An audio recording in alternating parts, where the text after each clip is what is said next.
our tools.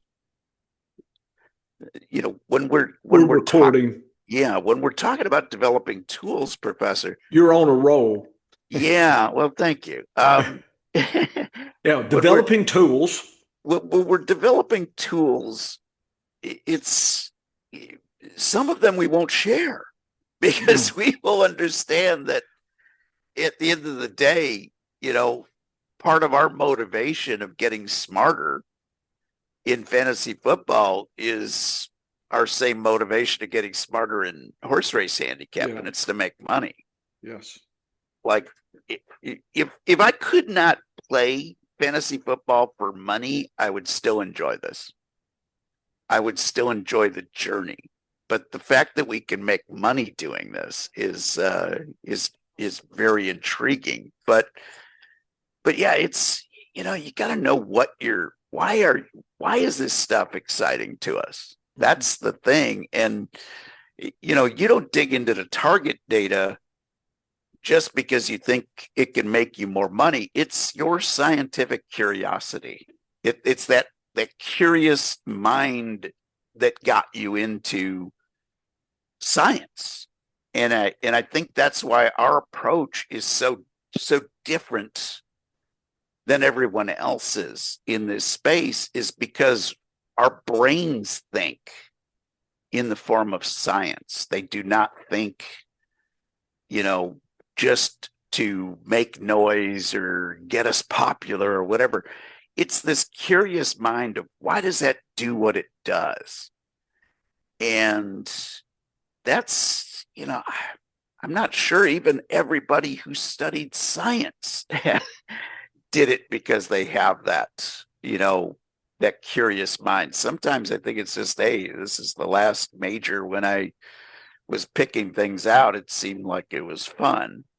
But the people that get into science for all the right reasons, like you and I did, it's that curious mind that gets us going on these questions. And most people, when they look at the fantasy football puzzle, they either write off a lot to luck or randomness or whatever. You and I understand that there's this range of outcomes, and we understand that the research that we're doing will help us refine that range of outcomes. Like, for instance, we were discussing before the games on Thursday to start or sit Romeo Dobbs. Yep. And I said, and this was including a chance of a touchdown, I said he's a 3 to 12 point range guy, was my forecast for Dobbs. And because of that forecast, I was like, I don't want any part of this guy. Like, I can't live with three in our lineup versus Mananjai, who I had in an 8 to 18 range. That was a more appealing range to me. And so sitting Dobbs, even when he scored a touchdown, we were like, what was my reaction? We made the right decision. Yeah. Because without that touchdown, he's a 6 point or a 5 point guy. So it just shows the way you dissect data. You know, would we have been done okay with Dobbs in our lineup? Sure. Yeah. I'll take 12, Well, when but you asked the question, I just first thought was tricky. I'm looking at our text and then I went and said, well, we could flip in Tyler Lockett or yep, Manunjai. yep, We'd have two choices if we wanted to go. And, we continued that discussion that we have Lockett, Manunjai in reserve, and it was flex, wiggle room. If, so we were debating that, and, you decided to bench, that, and we were debating Olave. So it wasn't just that one question. It, what you're saying, Dennis, is when you and I start bouncing around, all of a sudden it can mushroom into multiple aspects. And that's what systems analysis and figuring out is. So it's never just a slice. You and I like to talk, okay, well, we got the whole cake here, and then we're juggling all that. And that's part of fantasy, Dennis, is you're touching upon the whole team, your fantasy team concept. It's not just Dobbs and that question. There's, I think people get locked into that one focus, and I think you forget some of the other layers of the onion. And I'm not saying I'm perfect, but I know that exists, so I tend to go that way. So I was sitting there saying, well, we could trade Lockett for Velda in New Orleans if Olave sits. In other words, here's this, call it an alternative future. If this Yes. happens, we could be over there if we drop, didn't start bobbing. I mean, that's the kind of thinking is thinking probabilities. And then for us in our head, it's assigning probabilities and going the best way for the team, at least at that moment in time. And, anything can change, injuries and anything else, but that's what I think. And that's probably should you and I, or maybe you and I, talk about systems thinking and maybe have two articles. I've Yeah. been thinking about that off season, and I Yes. hope I remember. But maybe you and I should take a general topic like that, a skill, whatever, and you and I give our opinions, and then let's look at both articles and you and I discuss. And I think by the time we discuss and synergize it, I think we probably have the third article, the real thing. But I think sometimes you probably shouldn't mix with what I'm thinking until later. In other words, you always delay your decisions until you've got all the pieces. Yes. In horse racing, I never bet right as the windows open for the next race. I understand that there are people that do that. If they have inside information, then okay. I mean, that's the whole point of people watching the tote. But I think you and I, we just start our process. The horse racing, you have 20 minutes. I mean, you're locked into a time frame, which is that's a whole tricky thing. That's why I like slow drafts. You and Yes. and so notice we've even gotten bigger than I started. But anyway, I think circling back, maybe this off season we ought to do a few articles where you and I do the same topic. I We'll like that have idea. maybe different, I suspect we'll have same, but then we'll have different nuances or different aspects that we could then fuse together. I think there's some software you can take two documents and fuse them. So, maybe we could figure that out too. I don't know. I'm My, sure AI can do that. yeah. Yeah. Anyway, That's that. that's way beyond where you wanted, Dennis. But getting back, as I look at our text on that decision, I realized that I was going with the different futures.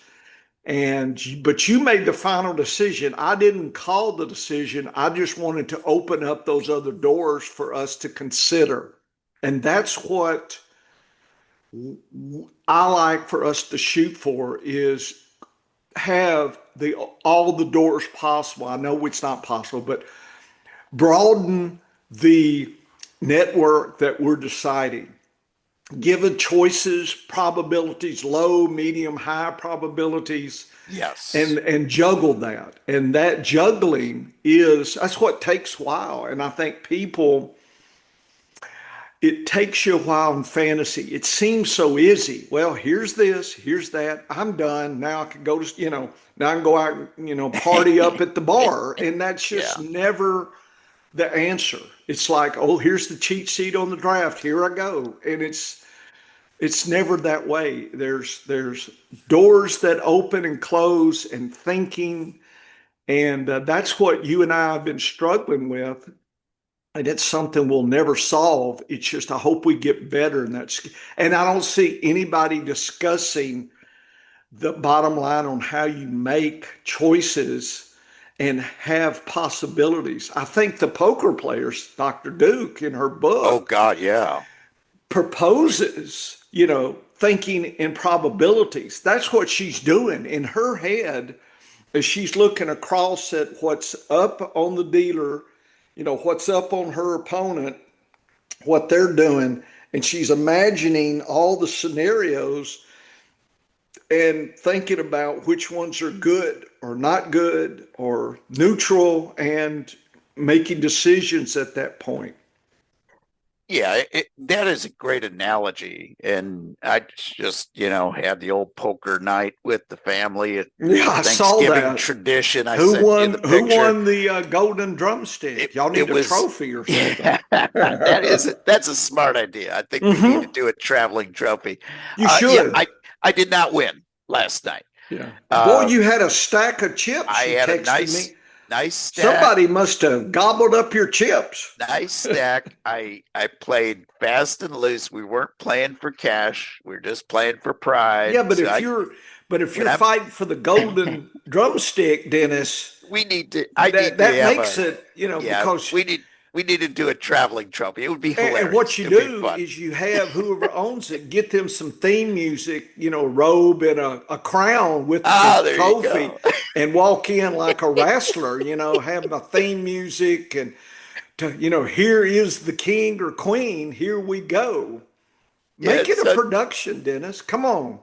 so after I sent you that picture, I was doing well. I was leading the way. You sure I were. I got really aggressive and was having fun. I was trying to push my wife Stacy around a little bit at the poker table. She was right Dennis, that's after a little me. dangerous Oh, because she kicked my butt 3 out of 4 hands, and all of a sudden yeah, I was down to that point where yeah. I knew as blinds are going up, we're playing Texas Hmm. Hold'em, as blinds are going up and my chips are dwindling, Yeah, I know that I will be forced to make a bet for all my chips pretty soon.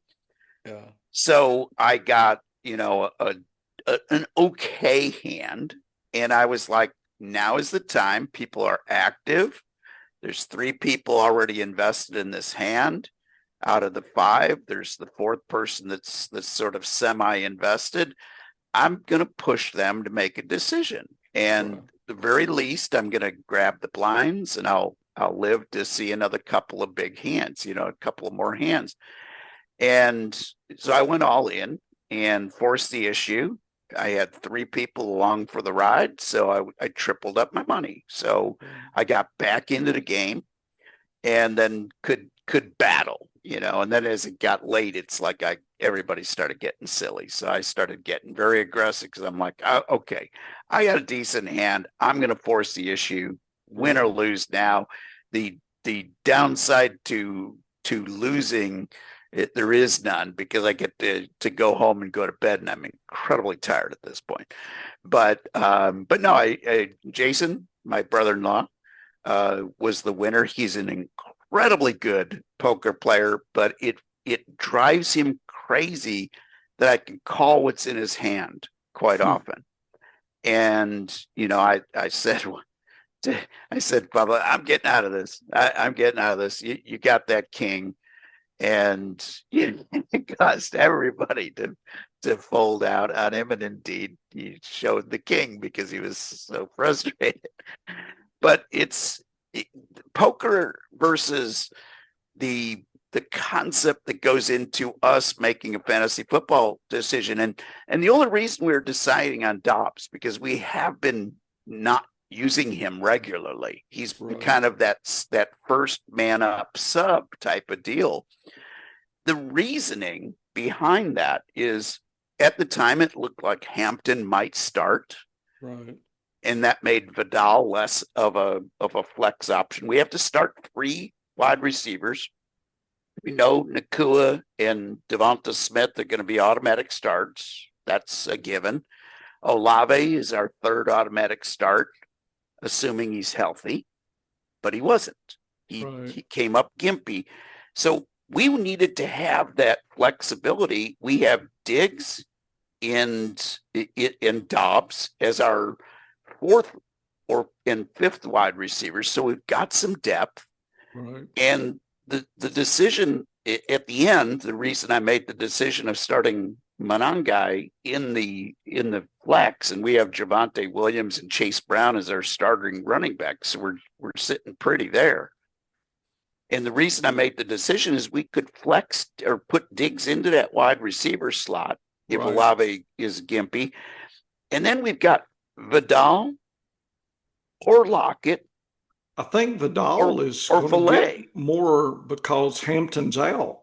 Yeah. I was actually flipping him in some flexes last night. I heard that news. Yeah, so there's ways to do that. So Vidal will probably be the guy we flex into that position. I think his floor went up from 6 to maybe 10 at least. Yes. Floor.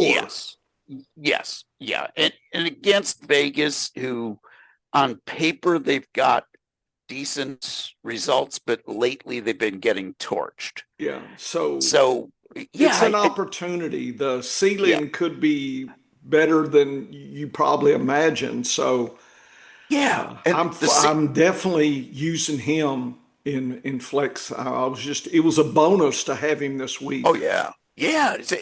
And that's the thing is, this is why I love having that second running back. And this is why I was making the advice to grab Vidal the minute that Najee Harris went down. Right? Yeah. And I remember everybody was going to Haskins. Who? Haskins. Remember that? Remember there was actually people were putting lots of money in, and you told me it's like now we look back. Who? Haskins? Who? Oh, Dennis, I think I got him in about 20 plus leagues. So I got lots of good choices. I'm not playing him everywhere because I've got a better choice in a flex, but there's some lean choices in some teams. And when he's against a weaker defense, and in this case, I think Vegas, the trend is for them not being as good. They were kind of a, middle of the ground against running backs right now. If you look at the whole season as a whole, but you look at recently, and they're giving up some points. Their offense isn't moving the ball, which is a good advantage to the other team's running backs in fantasy football. So, look at what happened to Saquon Barkley yesterday when the Eagles couldn't stop the Bears rushing attack. That was crazy. Two different running backs over 100 yards against you. That's unusual. That's like Detroit, like when Sonic and Knuckles get going. Oh yeah, and everybody, everybody was saying the majority, not everybody, but the majority of people on Twitter, Barkley's gonna feast because those Chicago linebackers, they're all out. And what did I say? I said, not so fast, folks. That Philadelphia Eagles offense has been like a weekly soap opera. They have not been consistent, and they've been all sort of feuding with each other. And then I look at the Bears offense, and that offensive line is for real. Like, this team is starting to play really good ball. But more importantly, the offense is figuring it out. Like, that offensive line is operating at an incredible level. And we saw it yesterday where they were just, Professor, I could gain 2 yards with that offensive line. Like, they're opening up these huge holes. That's, Swift and Monangai are going for 20. I might be able to get back to the line of scrimmage with that line. That's how great these guys are.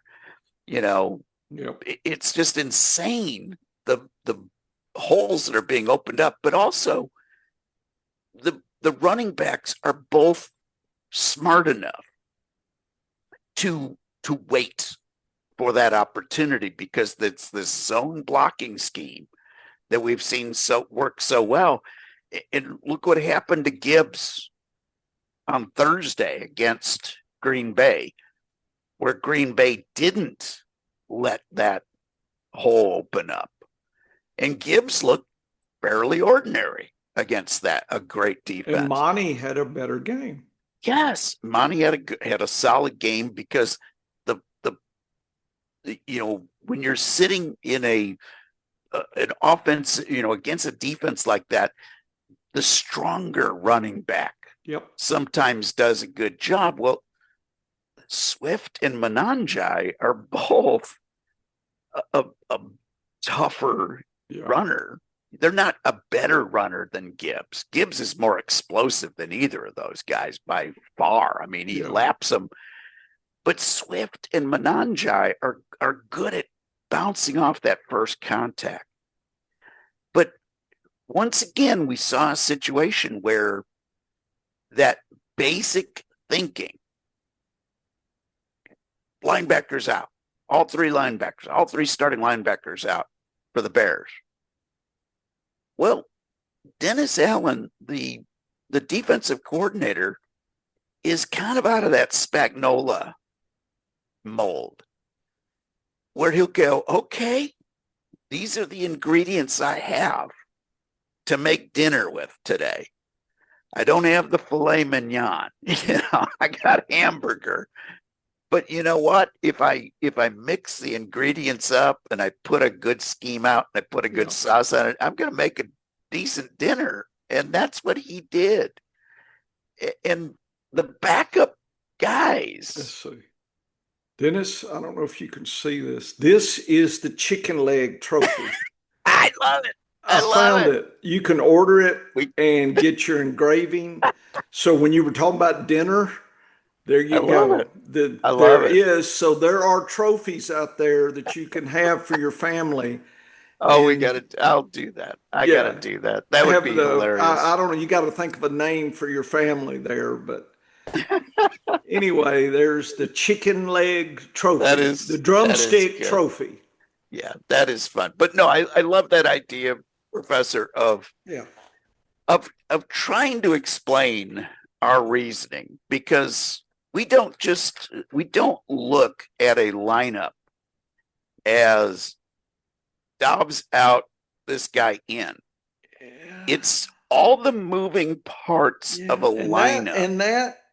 That's why I look at it multiple times and and so Dennis, when I do that, I'll go through an iteration, and then drop it. So last night I went through every team of the 40, dropped it. So tonight, that's what I'm going to do, drop it. And then Sunday morning, start it again. So folks, by the time the game's hit, I've gone through the lineup 4 or 5 times. I set it way back, but then I manipulate, and it could be 4 or 5 times. And if you're not doing that, I think you're falling for the simple narratives. And usually, Dennis, you talked about the Barkley gonna feast. And I need to train myself more. When I hear that, it's an easy take. Yes. And the easier take it sounds, the more suspicious we should be. And you talk about that in drafting. It's the old, if you can't think of a couple reasons why your pick sucks at this level, then you're not thinking. So you apply that. I mean, you may not call it wheel probability. I don't know. We don't really have a name, just the thinking we're trying to inspire. And that's what we try to do in drafts and lineups and during the week. And I don't see a lot of that. It's not radio friendly. In other words, if I sit there and tell you 5 main possibilities, does that sound like I know what I'm doing? Man, this guy he can't make a decision. I mean, it's just, a lot of people, it's like, man, just give me the fire. I don't give a damn about the type of wood.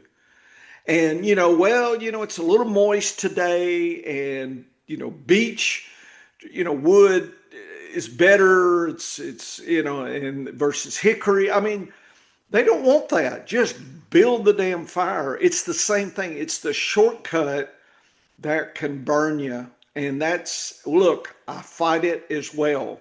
Yes, we We all do. all fight. That's what I want. Every season, I try to get a little better, but it's just human nature. It's back to our thinking schemes, the fast and frugal, right? The kill or be killed, fight or flight, because that's what our ancestors used to get the hell out of the saber-toothed way.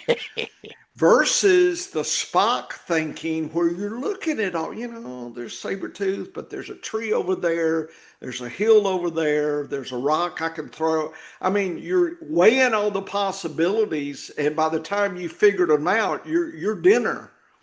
So there are Yes. times that you have to go fast and frugal, and there are times like if we get a surprise out tomorrow, I don't know. I'm expecting Olave to play. I've gone through the scenarios where if he doesn't, but right now I think I'm 80% like he's going to play. But if he's out, it can get a little dicey, especially, it's okay. And then, my emotions get going and I really didn't want to go down this route. Here we are. And you can make some decisions. You've got to slow yourself down. And I still need to work on that, Dennis. It's like a late scratch. Yeah, oh God, yeah. There's a Yes. horse, inside rail, got the speed, and you're perceiving this pace scenario. He bucks the jockey, he's scratched. Uh-oh, well, there's no speed, inside now. The speed's outside. What does that? I mean, you're juggling, and unfortunately, I feel like I don't do as good in those situations as I should. And I think in lineups, the same thing, something surprising that can trick me a little. Like if we have a surprise weather tomorrow, and by the way, I Oh hope you yeah. covered that. I know Oh there's, boy. yeah, Yes. we've I've got got some stuff happening. And yes. so, that right now I hadn't factored the weather in, Dennis. So that's why I'm going through the night listening to the big weather issues to see if I need to flip each way. And so those, the few that are listening, thank you, the one or two that had listened to Dennis and put up with us. Uh, just realize that it's never simple, and it's never going to be simple, and it requires a certain amount of time. I mean, Dennis and I don't know the timing it takes. It takes what it takes, but if you've never gone down the probabilistic thinking, it's a skill, and it takes time to even get to that point because it's against what your ancestors used to survive, that fight or flight, and it's hard to set that down. The saber tooth's charging you. It's hard to settle down. I need to go somewhere quick versus let me think, can I dodge? I mean, you're thinking, can I jump over it like some of these NFL running backs like to jump over people? And anyway, so it don't feel bad if you're just learning this skill. It can take years, and I don't think I'm still done with it. No, and I don't think you're ever done with it because you can always improve. I mean, I remember back just a few years in my fantasy football journey where I handled waivers a lot different than I do now. In in the past, it was okay, this guy's out for the season. Who am I going to replace him with? Versus now, it's always ranking the value of the players on your team, and it varies because on some teams, let's say if I'm running back heavy on a team, I've got five really solid. I've drafted well, I've anticipated the changes, and I end up with five really strong running backs. Now all of a sudden, my eighth and ninth running backs are not as vital to that team. So if I need to swap out the bottom guy to add some roster flexibility at running back or wide receiver, or even tight end, and especially in FPPC, if I get to that point of the season, and I mean late in the season in FPPC, where a decision to drop a running back isn't going to harm me because nobody can pick him up. Right. This is why I get active late in the season in FPPC leagues, because if you drop a guy after week 11, he's dead. Yep. He's not available to come back and haunt you on your opponent's team. So if I'm in a situation where, and I have a couple of teams like that, solid at running back, I got 5 choices every week at running back, and I can only play 4 of them at the max. And I love having the extra running back, don't get me wrong. But let's see, I've got 5 running backs, and I've got the handcuff to 2 of those on my roster. All of a sudden, the 8th and 9th running backs, their probability of getting into a lineup is nil, or as close to nil as you're going to get. I'd have to get hammered with injuries at the wrong places because I'm backed up with my best running backs on my best offenses. I'm not going to handcuff a weak running back on a weak team. That makes no sense. But if I've got Hampton and Vidal with the Chargers, I've got Jacobs and Emmanuel Wilson with Green Bay as my 2, and I'm using that example because that's a team that I have right now at FPPC. And then I've got Woody Marks and Henderson, and so I've got 5 choices at running back, and I'm backed up with 2 of them. All of a sudden, my 8th and 9th running backs are not important. Week 4, week 5, they were, but going into week 13, they don't matter. Now, if I've got a wide receiver who is underperforming, even like an Agbuke, who's not been the same since his injury, now all of a sudden I want to add more flexibility. It's not that I'm going to bench him every week, but I might bench him if I've got a good situation with a good defensive matchup, and I've got a situation where that backup all of a sudden is relevant. But that next level thinking is something that I didn't do for quite a few of my fantasy football years. I've been playing this game over 30 years. 30 years ago, I didn't think that way. 30 years ago, I was hoarding as many of the talents as I could. And I'm like, I'm not letting that guy go. But I sacrifice roster flexibility somewhere else, and that doesn't make any sense. Look what's going on with Lamar Jackson right now. He's in a funk. He's not playing well since his injury. Wouldn't you like to have the flexibility of having a backup just in case? Yeah. Yeah, I'm in my draft night out league. I'm playing Matthew Stafford this week. I benched Lamar Jackson.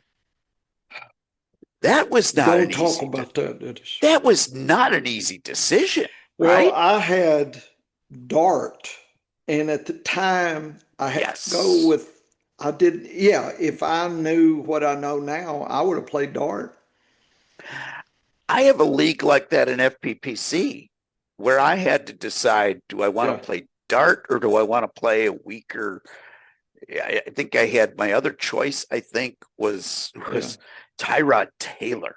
Yeah. Okay. Because of injuries, that's where I am with that team.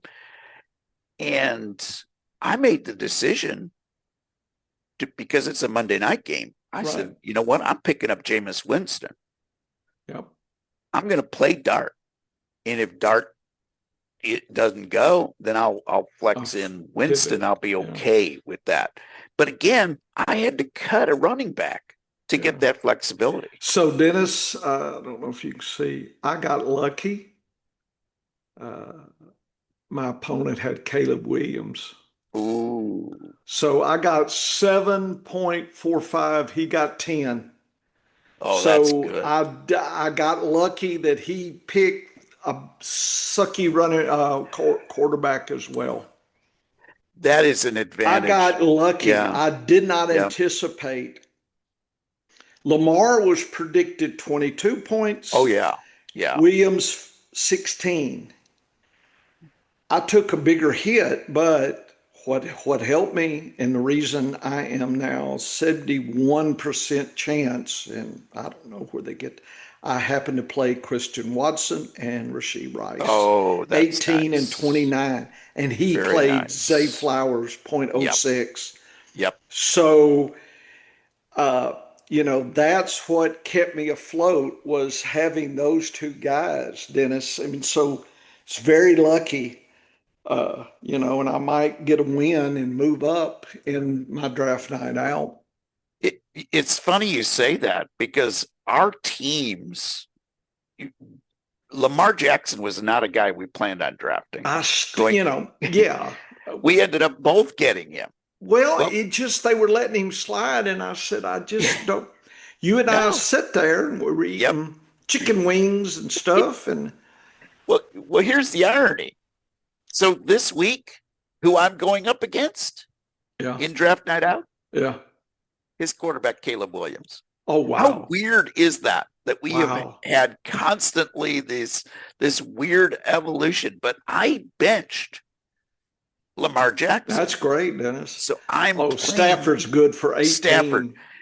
However, Stafford is now at the time I made the decision, I felt pretty good about it. Yeah. But now Stafford's playing in a bad weather game Oh, potentially that with some sucks. wind and rain. Now, can he get 12 points because he's Well, more of a Lamar six? would have got you about 8. So He got me anything seven and above a half. 8, you So made the yeah, right decision. that's exactly So it. I am 99% sure Stafford's going to get you higher than 8. So good job on that decision. But I did also play Tyler Loop as my kicker, so I only got 2 points there. So Rut-row. yeah, and I've got Rut-row. Olave and Warren who are both questionable. Yeah. I do have Otten that I can pivot to. Otten's You not know, bad, but he's he's not Warren. okay. I benched Pacheco this week, so The I made a reason right decision there. Otten is because, the injury to Mayfield, they say he's going to go, Yeah, but when they say that, you're always debating. I understand it may not be his throwing arm, but the pain, yes, your body does things in a way you can't control. Pain is a funny no, thing, oof, and it can yes, make a move and it can change your mechanics. I don't care what they say.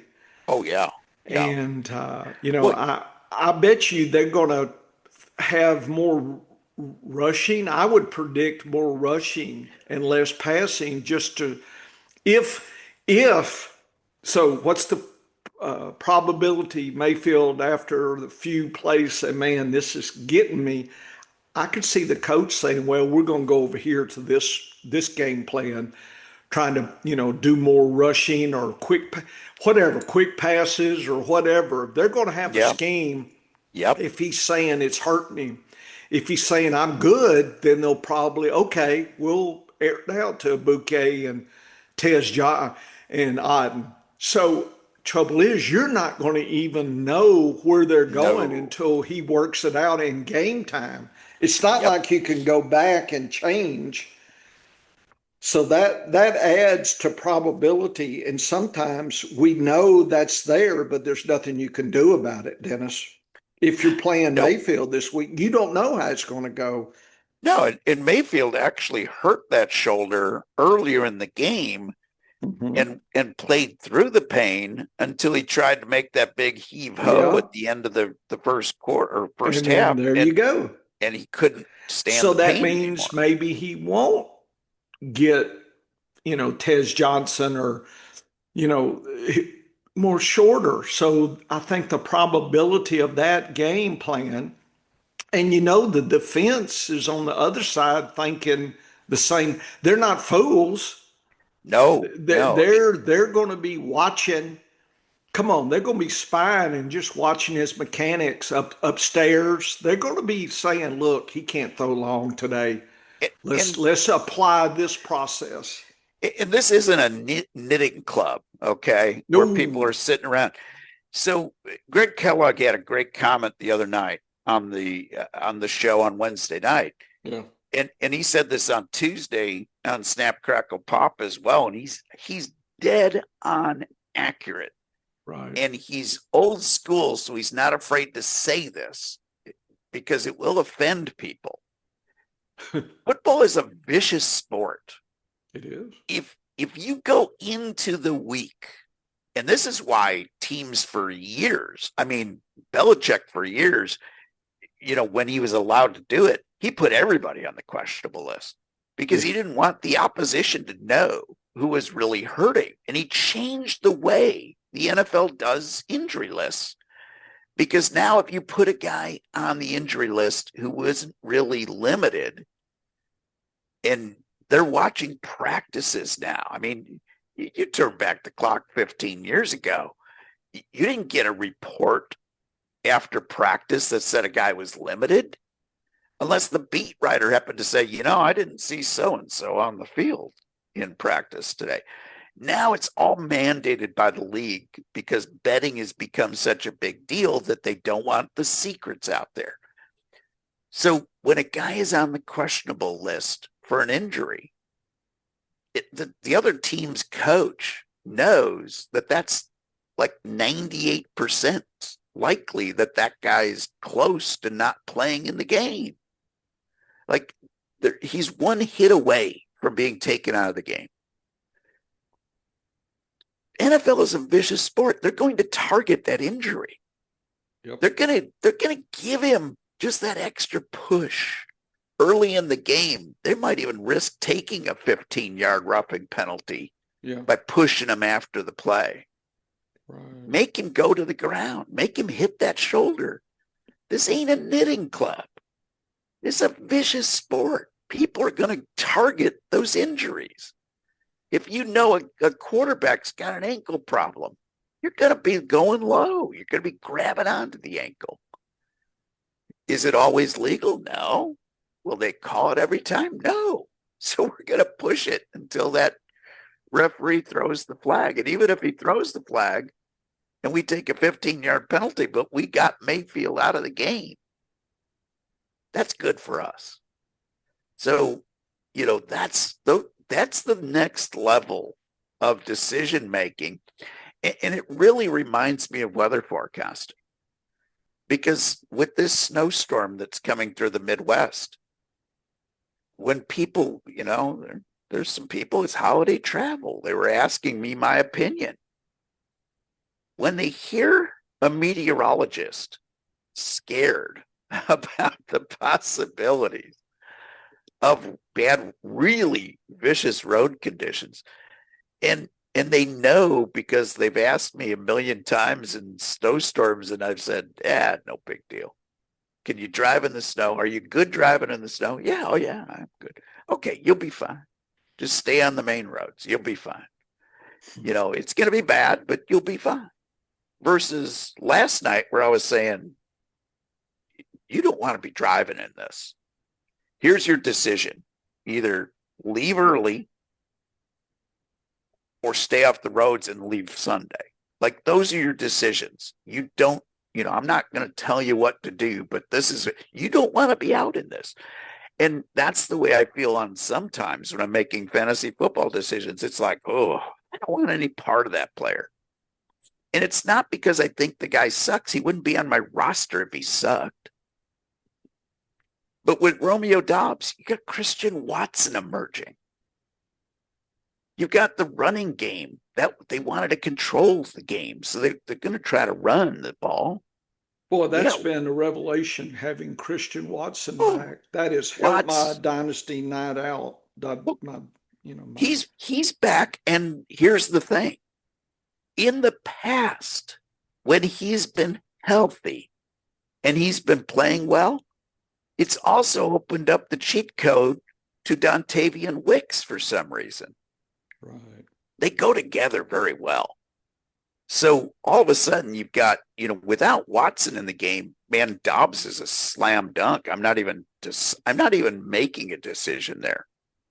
Because with Watson out of the game, Dobbs is the number 2 or number 1 right now.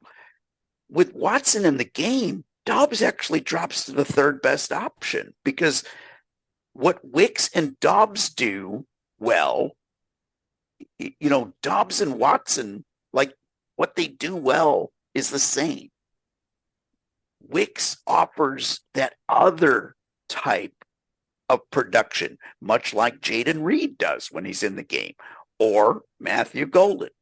So without Golden and Reed and Wicks and Watson in the game, all of a sudden Dobbs goes to wide receiver 3 in this case. And if Kraft was on the field, then forget about Dobbs and Wicks completely.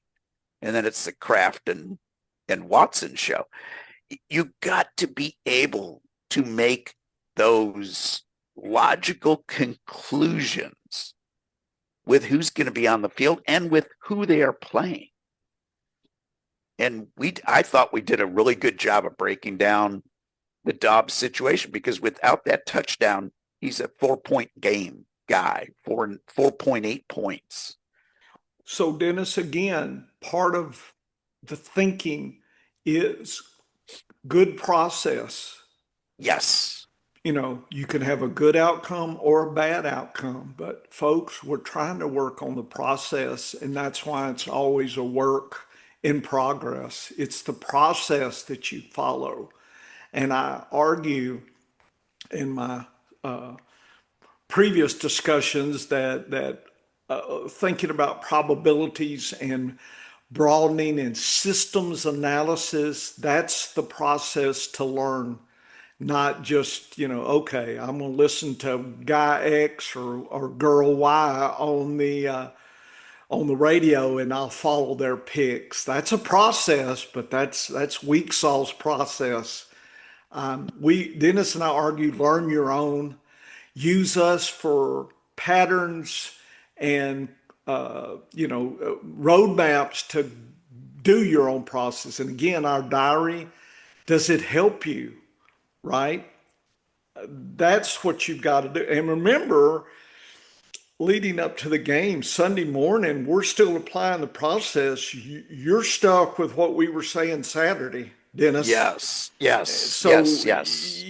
What we said Saturday, if the wind is kicked up to 30 miles an hour from 10, rut-row, that's different than what we were saying Saturday. So just realize you can't be stuck with what was going on a day ago or even a couple hours before. You've got to be dynamic, and that's a hard thing to do. It's not easy, and that's why they don't tell you about it on the radio or wherever, because it's not fun. It's like learning math, those story problems. A goose leaves Chicago and a gander leaves New Orleans. When did they run into each other and make a nest? It's like, okay, and yeah, I hated those problems.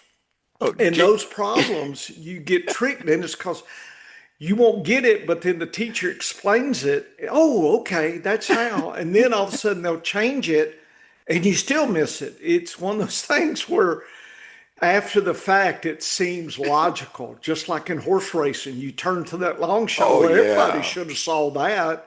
Yep. Whatever it was, whatever that is, you could be tricked. It's called redboarding after the fact. Yes. It makes sense. Everybody had that. Yeah, and here's first of all, you've been down that redboard path before. Oh yeah. 2 minutes after the race, everybody knows everybody's why turning the racing for. Everybody saw this. Although I do remember one time, when I was a kid at Arlington Park, and we always we picnicked out there. It was a fun time. My dad was a serious horse player, but on Saturdays he wasn't as serious. So he'd be sitting out with the family instead of hanging with the guys. Yeah.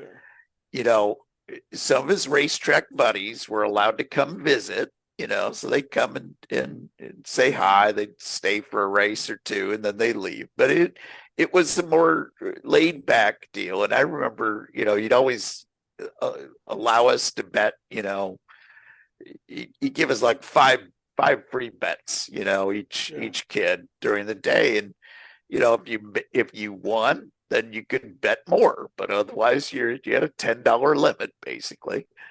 And I remember I picked this horse, and at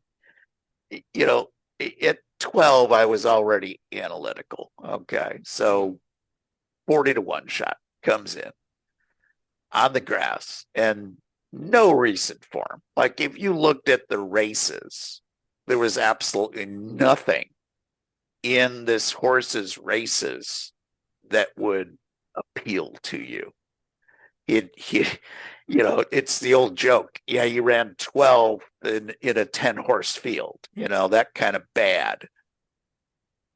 But what I saw as a kid, my favorite jockey was on. Early Fires was aboard, and he had not ridden this horse before.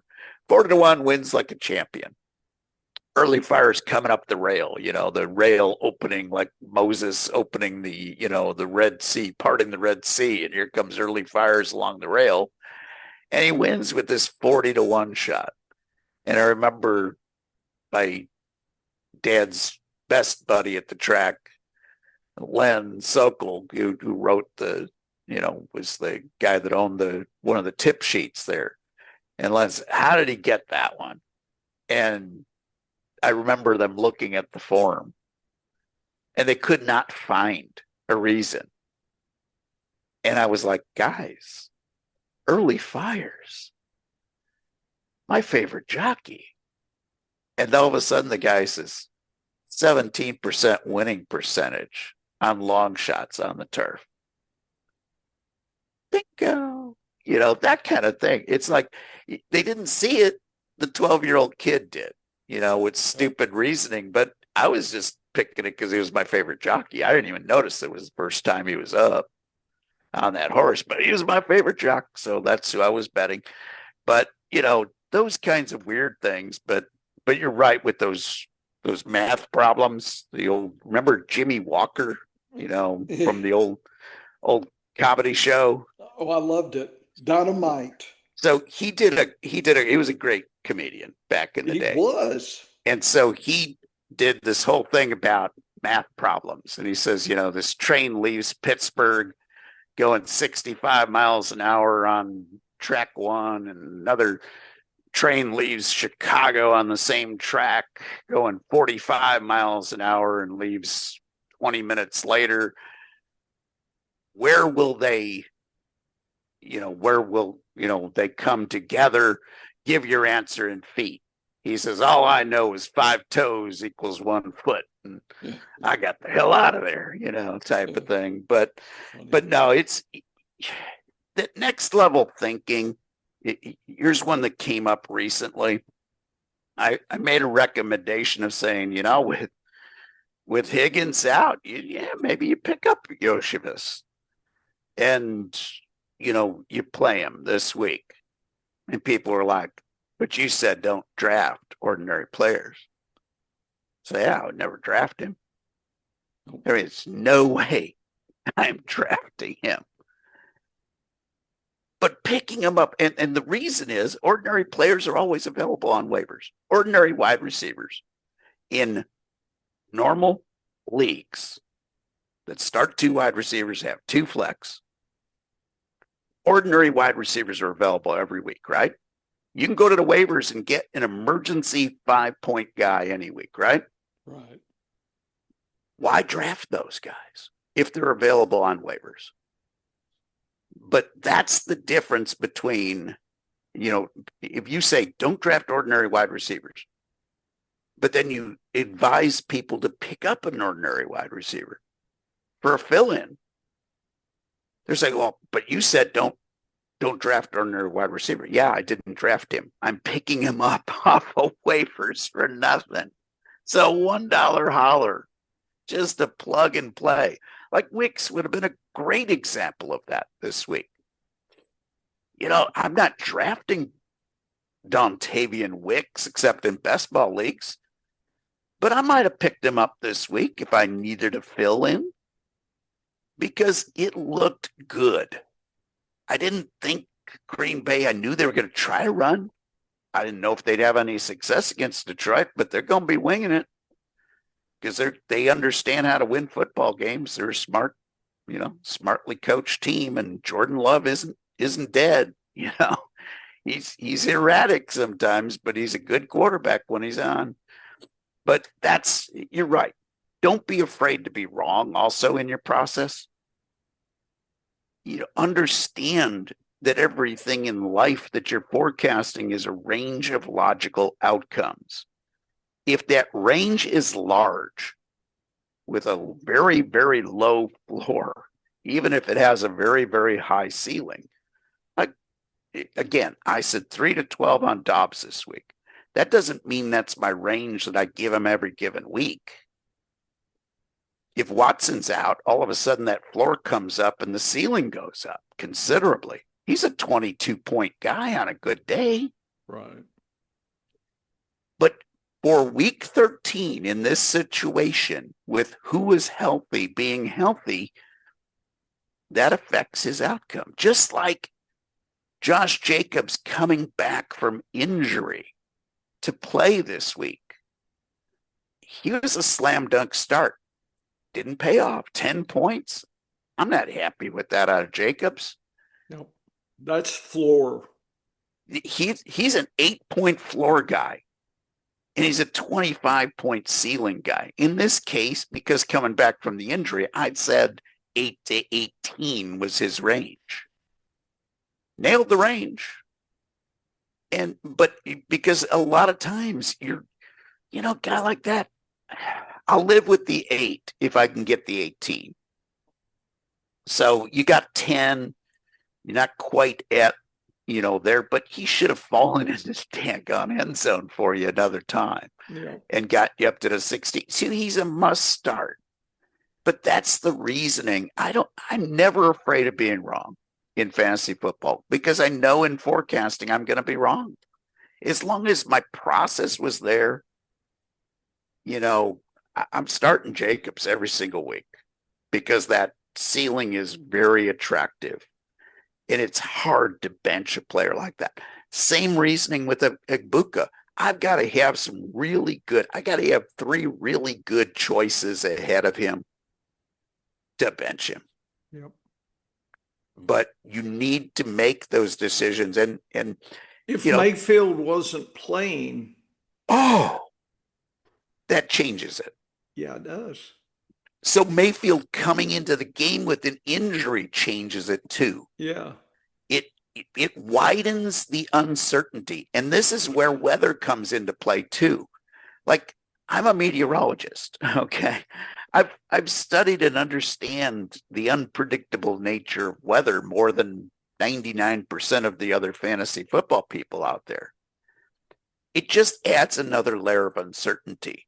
It doesn't turn a must start into a must bench. It just usually turns a must start into a probably start. And it turns an average player into a below average player. And then if you add a tough defensive matchup and weather, everything that's negative adds up. So if I've got a wide receiver coming off of an injury, and now he's playing in a bad win situation against a tough defense, and his quarterback is hurt, that's a lot of uncertainty. That's taken a guy who is an 8 to 18 point, and a 10-point range for wide receiver is a pretty normal range of outcomes in fantasy football.